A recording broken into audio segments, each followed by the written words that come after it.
હવે જ્યારે દુખાવો થાય છે ત્યારે આપણે એવું કહેવાતું હોય છે કે પહેલું બીજું ત્રીજું માસિક હોય કે લગ્ન નથી થાય ત્યાં સુધી થોડો દુખાવો થાય, બરાબર. પરંતુ જો એ દુખાવો અસહ્ય હોય.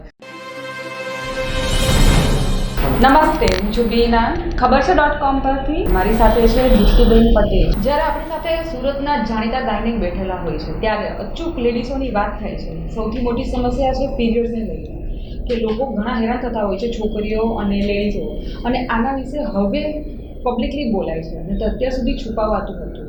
તો આ બધી જે સમસ્યાઓ છે મેમ, એ ક્યારથી ચાલુ થાય છે, કેટલા વર્ષથી? તમે જે વાત કરી કે પીરિયડની સમસ્યાઓ છે તે પબ્લિકમાં પણ, એટલે કે લેડીઝના જ્યારે ગેધરિંગ હોય છે ત્યારે ચર્ચાતી હોય છે. એક આ પોઝિટિવ ચેન્જ છે સોસાયટીમાં અને એ ચોક્કસ હોવો જોઈએ. હવે ખાસ વાત કરીશ કે સમસ્યામાં પહેલાં આપણે લઈએ પીરિયડ ચાલુ થાય ત્યારથી ને અંત થાય છે ત્યારથી. જ્યારે પીરિયડ ચાલુ થાય છે તેને મિનાર્કી કહેવાય છે, એટલે જ્યારે બાળકી ફર્સ્ટ મેન્સ્ટ્રુએશનમાં આવે તેને મિનાર્કી કહેવાતું હોય છે. અને જ્યારે લાસ્ટ મેન્સ્ટ્રુએશનના પછીના 1 વર્ષ પછી પણ મેન્સીસ નથી આવતું ત્યારે એને મિનોપોઝ એસ્ટાબ્લિશ થઈ ગયો હોય એવું કહેવામાં આવે છે. ત્યારે બંને વસ્તુ બહુ એક્સ્ટ્રીમ એજ પર ગયું છે કે જે મિનાર્કી એટલે કે જે પીરિયડનું આવવાની શરૂઆત છે તે પહેલાં લગભગ 15-20 વર્ષ પહેલાં લગભગ 15 વર્ષ પછી આવતું હતું માસિક, પણ અત્યારે લગભગ 9 વર્ષથી 11 વર્ષની ઉંમર એ એવરેજ એજ થઈ ગઈ છે પીરિયડ આવવા માટેની. બાળકીને 12 કે 13 વર્ષની હોય એટલે કે 8મા ધોરણમાં કે 9મા ધોરણમાં હોય ને પછી જો એને પીરિયડ ના આવે તો ચોક્કસ એની મધર અમને પૂછવા આવે છે કે બધાને આવે છે, મારા એના ક્લાસમાં એને નથી આવતું તો મારે શું કરવું જોઈએ, એને તપાસ માટે લાવવી જોઈએ કે નહીં લાવવી જોઈએ. અને જ્યારે 2nd 3rd સ્ટાન્ડર્ડમાં પણ અમુક બચ્ચીને પીરિયડ દેખાય છે ને ત્યારે મમ્મી રડતી લઈને આવે છે કે આટલું બધું વહેલું આવી ગયું, હજુ તો એ લોકોને ખ્યાલ પણ ના આવે કે બેબી મોટી થાય છે ને પીરિયડમાં આવી જાય છે. એટલે આ એક મોટી સમસ્યા છે. અને બીજી વસ્તુ છે કે મિનોપોઝ પણ અત્યારે બહુ અર્લી આવે છે. પહેલાં મિનોપોઝની એજ હતી 48-50 યર્સની હતી, પણ અત્યારે એવરેજ એજ 46 થઈ છે. પણ 46 પહેલાં પણ અત્યારે જે કોવિડ આવેલો છે એના પછીને અમે જે જોઈએ છે તો લગભગ 41, 42, 45માં તો લગભગ મોટાભાગનાને પીરિયડ જતું જ રહેતું હોય છે. એટલે એ પણ બહુ એડવાન્સ થયું છે. અને આના ખાલી હેલ્થના નહીં પણ સાયકોલોજીકલ ઇમ્પ્લિકેશન્સ પણ ઘણા બધા થવાના છે કે જેના માટે વધારે પડતો ખર્ચો કરવો પડશે કે વધારે પડતું સફર થવું પડશે એવું અમારું માનવું છે. તો મેમ, અનિયમિતતા વિશે તમે શું કહેવો છો કે આ પીરિયડની અનિયમિતતા કેવી રીતે આપણે હેરાન કરી શકે છે? પીરિયડનું આપણે ડેટ હોય કે તમારો 28 ડેઝની સાયકલ હોય, ±3 to 5 ડેઝ એ નોર્મલ કહેવાય. એટલે કે જો તમને 25 દિવસથી વહેલું આવે છે માસિક તો એ એબનોર્મલ કહેવાશે, અને જો 35 દિવસથી મોડું આવે છે તો પણ એબનોર્મલ કહેવાશે. એક આ ડેટની વાત થઈ, નિયમિતતાની વાત થઈ. બીજું ફ્લોની વાત છે. લગભગ છે તો પહેલાં કે બીજા દિવસે કોઈકને વધારે આવે ને કે કોઈકને પહેલાં ને બીજા દિવસે ઓછું આવે ને ત્રીજા ચોથા દિવસે વધારે આવે. એટલે 5 દિવસમાં પીરિયડ છે લગભગ બધાને કંટ્રોલ થઈ જતો હોય છે અને 6ઠ્ઠા કે 7મા દિવસે થોડું સ્પોટ જેવું જ આવતું હોય છે.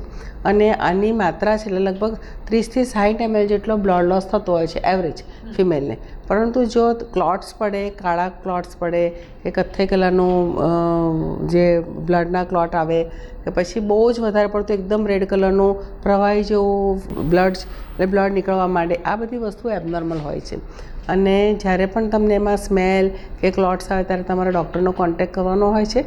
આ એક નોર્મલ વસ્તુ નથી. કોઈક ને કોઈક રીઝન હોય, આઈધર ગર્ભાશયમાં કોઈ ઇન્ફેક્શન હોય, કંઈ ગાંઠ હોય કે બીજા કોઈ રીઝન હોય તો એના કારણે તમને આવી રીતે ક્લોટ્સમાં માસિક આવતું હોય છે. અને અનિયમિતતા માટે એવું છે કે તમારા હોર્મોનના રિલેટેડ મોટે ભાગે તકલીફ હોય કે તમારે ઇસ્ટ્રોજન પ્રોજેસ્ટરના હોર્મોન્સ છે તે અનિયમિતતા થયેલા હોય, મેલ ફિમેલના હોર્મોન્સ છે તે ઇમ્બેલેન્સ થયેલા હોય. આવી બધી જ્યારે રીઝન હોય ત્યારે તમને માસિક અનિયમિત મોડું આવતું હોય છે. આમાં જે રોગો થાય છે એ રોગોથી બચવા માટે આપણે શું કરવું જોઈએ? જો માસિક જેવી રીતે આપણે કહેવાય ને કે શરીરમાં કોઈ પણ રોગ છે એનું દર્પણ છે તે સ્કિન છે, બરાબર, કે ચામડી પર ક્યાંક ને ક્યાંક દેખાઈ જાય કે તમારું હેલ્થ કેવી છે. એવી જ રીતે ફિમેલની જે ફેમિનાઇન કે ગાયનેકોલોજીકલ હેલ્થ છે એનું દર્પણ છે માસિકનો ફ્લો અને એની નિયમિતતા. એટલે જો તમારે કોઈ ગર્ભાશયમાં ઇન્ફેક્શન થાય કે તમારું હોર્મોન્સ બરાબર નથી, ગર્ભાશયમાં કોઈ ગાંઠ થઈ છે, અંડાશયમાં કોઈ રોગો છે કે પછી તમે કોઈક એવી મેડિકેશન્સ લો છો કે જે તમને ખબર નથી પણ એની ઇફેક્ટ માસિકના ચક્ર સાથે થાય છે, તો આવા બધા સંજોગોમાં તમારું માસિક ઇરેગ્યુલર થાય. એટલે માસિકની અનિયમિતતા કે માસિકના ફ્લોને કે માસિકના જે ફ્લોનેની સ્મેલ છે એને તમે હોય થાય કે હશે એના પર નહીં જતા તમે ડૉક્ટરનો કોન્ટેક્ટ કરજો. કદાચ તમારી તપાસ કરશે અને જે રીતે ડૉક્ટરને લાગશે તે રીતે કદાચ સોનોગ્રાફી કરશે અથવા તો તમને કોઈ અમુક દવા આપશે, એન્ટિબાયોટિક્સ આપશે કે પછી અમુક જાંચ કરી અને ટ્રીટમેન્ટ આપી અને તમને ચોક્કસ સારા કરશે. જો વધારે બ્લીડિંગ થાય છે તો એનાથી તમારા શરીરમાંથી હિમોગ્લોબિનનું લેવલ બહુ ઓછું થાય છે અને જ્યારે હિમોગ્લોબિનનું લેવલ ઓછું થાય છે ત્યારે તમારા બધા જ ઓર્ગનને ઓક્સિજન મળવાનું ઓછું થાય છે. એટલે હેરફોલ થવા માંડે, ચામડી નિસ્તેજ થવા માંડે, તમને બહુ કામ કરવાનું મન ના થાય, આળસ આવે, તમારા બોન્સ અને લેગ્સમાં ક્રેમ્પ્સ આવવા માંડે. આવી બધી તકલીફ નાની નાની થતી હોય છે. અને આમાં એવું છે કે એનિમિયા જ્યાં સુધી આપણી સિસ્ટમ છે ને ઘણી વખતે બહુ થોડો લોસ થતો હોય ને તો થોડી ટેવાઈ ગયેલી હોય. એટલે 8 ગ્રામના હિમોગ્લોબિન સુધી તો બોડી કમ્પન્સેટ કરી લેતું હોય છે. ચોક્કસ એના નેગેટિવ ઇમ્પેક્ટ તો થતી હોય છે પણ કમ્પન્સેટ પણ જ્યારે 8 ગ્રામથી ઓછું થાય છે ત્યારે ચોક્કસ ઘણી બધી કમ્પ્લેન્ટ્સ ફિમેલને થતી હોય છે. એટલે હિમોગ્લોબિનનું લેવલ જળવાય એના માટે પણ તમારે માસિક વધારે ના જાય એની માટે કાળજી કરવી જોઈએ. આપણે આ વાત થઈ અનિયમિતતા અને ફ્લોની વાત થઈ, પણ દુખાવો થવો એ પણ બહુ જ કોમન હોય છે. બરાબર, કમ્પ્લેન. હવે જ્યારે દુખાવો થાય છે ત્યારે આપણે એવું કહેવાતું હોય છે કે પહેલું, બીજું, ત્રીજું માસિક હોય કે લગ્ન નથી થયા ત્યાં સુધી થોડો દુખાવો થાય.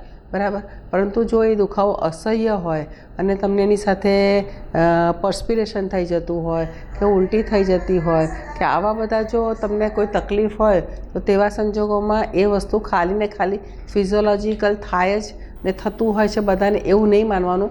એના માટે કદાચ તમને અંડાશયમાં પાણીનો ભરાવો હોય એવું હોઈ શકે, કદાચ બ્લડનો ભરાવો હોય કે એન્ડોમેટ્રોસિસ જેવી બીમારી હોય એ પણ હોઈ શકે છે. એટલે જો એન્ડોમેટ્રોસિસ તમને યંગ એજમાં થયું છે તો એની ઇમ્પ્લિકેશન્સ અને તમારી ફર્ટિલિટી પર પણ ઘણી બધી ખરાબ અસરો થતી હોય છે.